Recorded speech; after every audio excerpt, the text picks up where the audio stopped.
Hello and welcome back to my channel. It's Tina and we are trying to find a 5-star read. That is my goal for today. I really want to find a book that I will rate 5 stars. Reason being, we actually had a different episode planned for Book Talk, etc. We were going to do our favorite authors' debut novels, which we still will do someday. But I've been in a reading slump, as you probably know, and I couldn't make myself do it. Sometimes I just need to read whatever it is I want to read without feeling like I need to read for a specific episode or a specific podcast. So we switched things up and we changed it to chasing that 5-star experience or that 5-star feeling. So I am in search of 5-star reads. I have a couple of ideas of what I want to grab, but it's also kind of hard. You know, it's one of those things where if you'll know it when you see it. So it's hard to manufacture and manifest a 5-star reading experience, especially given I don't have that many 5-star reads overall for the year. I'm looking at my story graph now. So far I only have 16, and two of those were rereads. I reread the Hunger Games series and I gave 2 of the 3 original ones 5 stars. So if you think about it, I really only have 14 new books this year that I gave 5 stars to. And I'm not overly picky. I don't think I'm a overly picky reader. Now you might think, hey, 14 5-star reads, that's pretty good. But I have read over 100 books at this point. I've read 106 books. So that doesn't feel great. So in this video, I aim to find some 5-star reads. Hopefully I'm able to. I have a couple of ideas of books that I want to try, but let's get into it. I want to get to reading, and hopefully I'm not going to be sampling 100 different titles. I might have gotten it in one. That would be crazy if the first book I picked up and tried was actually a 5-star read. I just see that there is a cicada stuck in my window, so I'm not loving that, but it's not what I'm here to tell you about. I'm going to tell you about Dominion by Addie Citchens, and I have to hand it to Melanated Reader. She had this video on TikTok, and she basically was like, Addie Citchens, come to the front. I need to talk about you. This book is messy. There's nothing I like more than mess, so I said, great, let me download it. And actually, it was meant to be, because this book doesn't come out in my time until Tuesday, but then I got an email from the publisher that was sharing the audiobook of this, and it is incredible. Get this on your radar right now, especially if you like books that just have complicated family stories and are sincere and oddly funny and a little vulgar. But what this book is about is the Winfrey family. I'm only doing the audio. I'm waiting for hopefully a physical copy to come in soon from the library, because I do better when I'm tandem reading. But this follows the pastor's family, but specifically you've got the pastor, I think his name is Seaver, then his wife Priscilla, and then they have 4 boys, and then really who you're following is the youngest. His name is Wonder Boy, aka I think Emmanuel. And he is a complex character. And he is the Wonder Boy because that's exactly who he is, right? He is the football star. He is the smartest at school. He can sing really well in the church choir. But he has demons. He has a dark side. And the book sort of opens with you getting to know the players. They all have things going on beneath the surface, beneath this perfect veneer of this perfect first lady and church family, including chronic pain and a pill problem with the wife, and some other things that I will let you discover. You are also following Diamond, who is Wonder Boy's girlfriend. She'd been adopted as a child because her mom had to go away, and she's been sort of estranged from her biological siblings, but is now living with the family that she loves. But it's still not her biological family. And so they are in high school. I want to say they're maybe juniors. And in the beginning, they're sort of having this relationship. Priscilla is one of the funniest characters I've read in a long time. The barbs she has towards the people in her community are stunning. I could only hope to be so mean and clever. She's really mean, but God, is she funny. And again, this is pretty, not vulgar, but it's not a church book in the sense that you might think it is. So know that going in, but I am absolutely loving it. I am 40% in, and it's getting pretty dark. But the star of this is the characters and the writing, yes, but also the audio is fabulous. It's got some of my all-time favorite audiobook narrators. I'm talking Bonnie Turpin, I'm talking J.D. Jackson. My faves are in this, so it's really well narrated, and I'm loving it. So the reason why I'm thinking maybe it could be 5 stars is because I'm just having a really good time reading it. I want to pick it up. I'm doing chores around the house today. It's Sunday. I'm loving that. I'm like, great. Let me do my audiobook. I'm really curious to see where it goes. I am a reader that loves characters. I'm a character-driven reader, and so that is what I was looking for this, is characters that I won't forget and people that I want to get to know in fiction, and a plot. I don't want just vibes, but anyway, loving it. I will report back when I have an ending, but hope you're having a good day in your timeline whenever this comes out.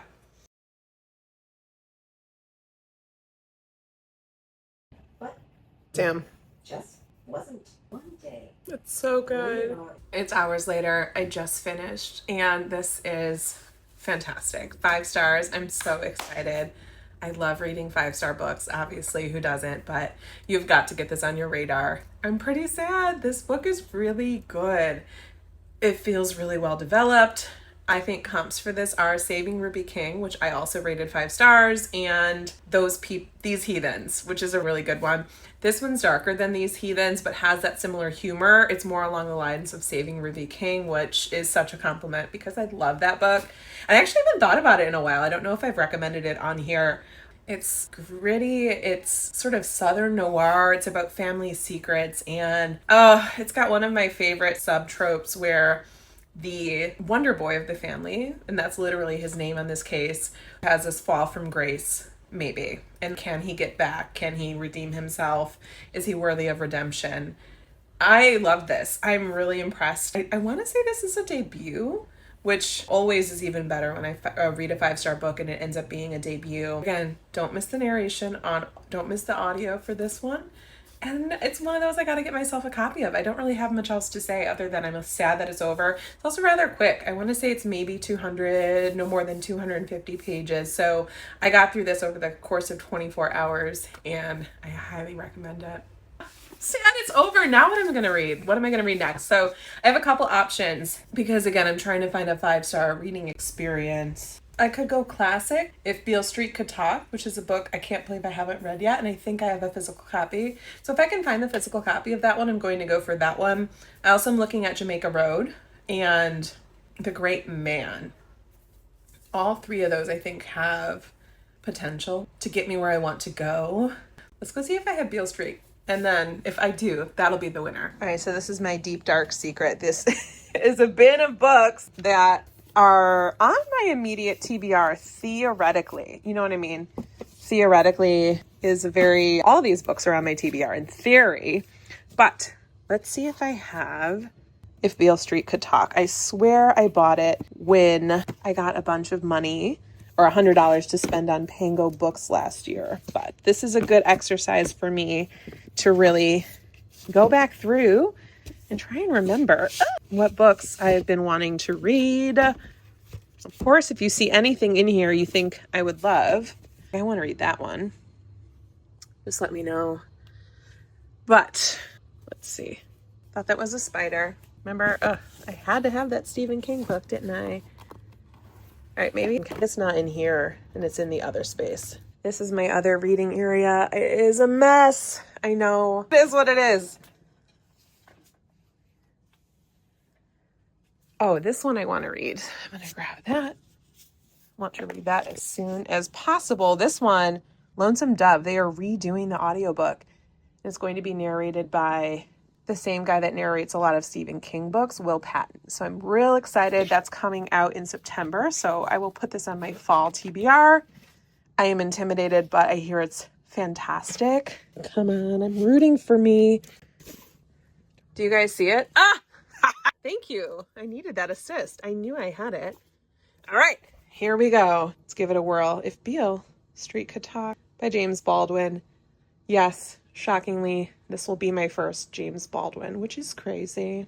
All right, I'm so excited for this. I'm going to tandem read and annotate as well. You see, I've already stamped it. Here we go. Reporting live from the closet. That is not a euphemism. I'm genuinely in the closet. And I'm reading If Beale Street Could Talk. It's good. I mean, of course it is. It's a masterpiece, right? It's well known for a reason. And I'm loving the writing. It's lyrical. It's funny. It's human. It's relatable. And it is about these 2 characters named Tish and Fanny, who are having a baby. And you find that out from the first couple of pages. And Fanny is in jail. And we're not exactly sure why he's in jail and what he got accused of yet. I'm about 25% in. And Tish has just told her family that she's pregnant. And they're just having this very sweet reaction.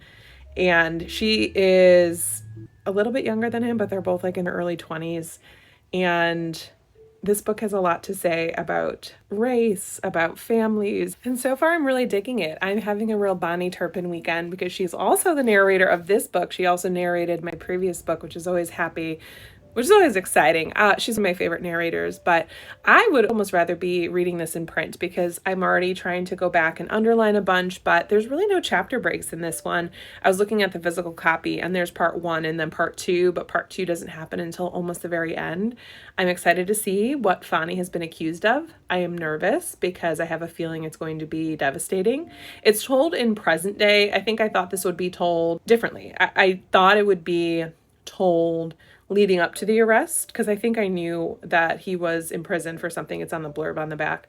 I didn't realize it would be sort of in the trial, because right now the family is trying to get a lawyer, and they have a lawyer, but they're trying to get him out. And I hope he can get out. I have a feeling it's going to be hard and probably not going to happen, but I'm going to have to read and see.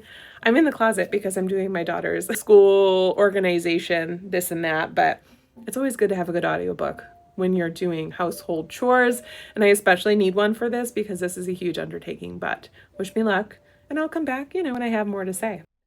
All right, it's some days later and I have finished If Beale Street Could Talk. I'm so happy to have finished my first James Baldwin book. I mean, obviously, what a treasure. And I'm so happy because I don't read a lot of books that I think people would consider classic or that are taught in schools. Just not what I read. You know that, obviously, if you follow me here.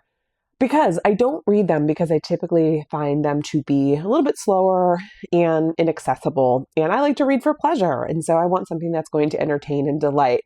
And sometimes I don't get that with some of the more classic books.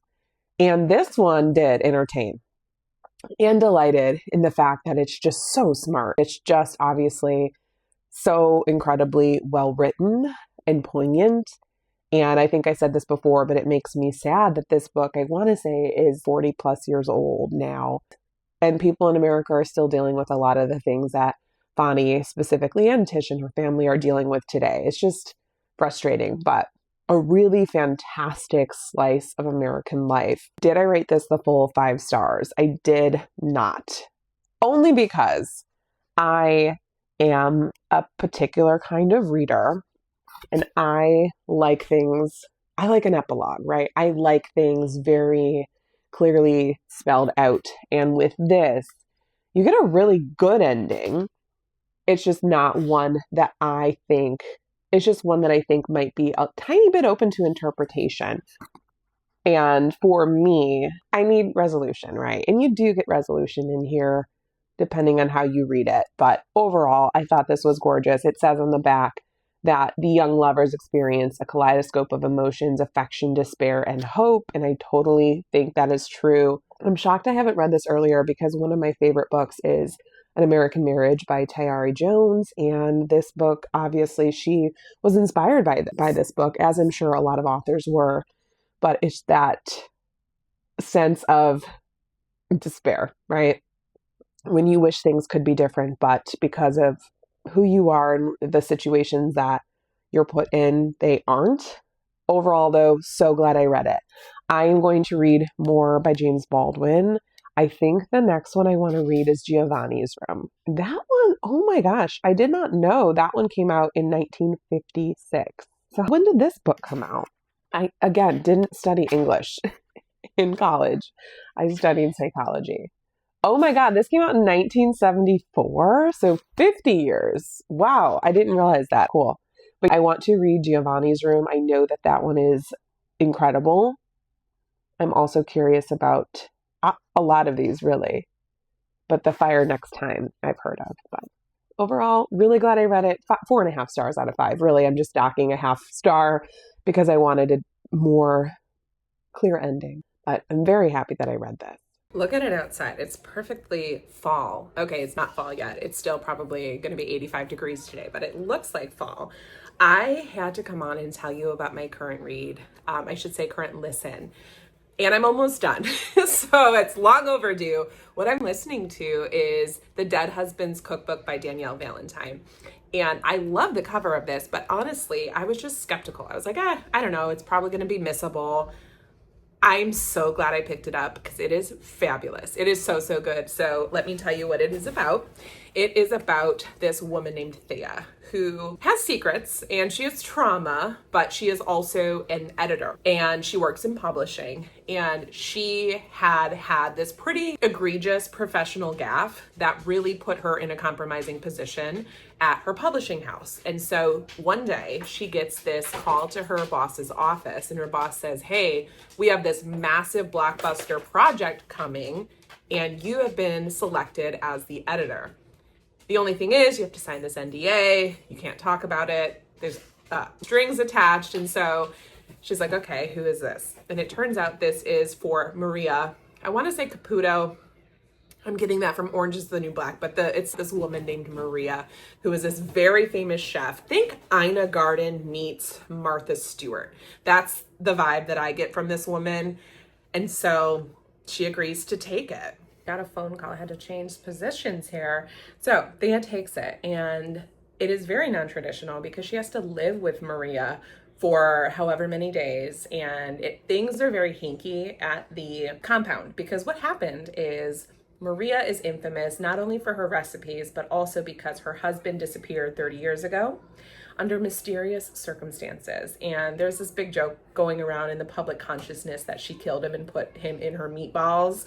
And she totally plays it up because she has this little jar with powder in it. It's their special ingredient. And she doesn't talk about what's in there and she puts it in everything. She's like, every family has their special ingredient.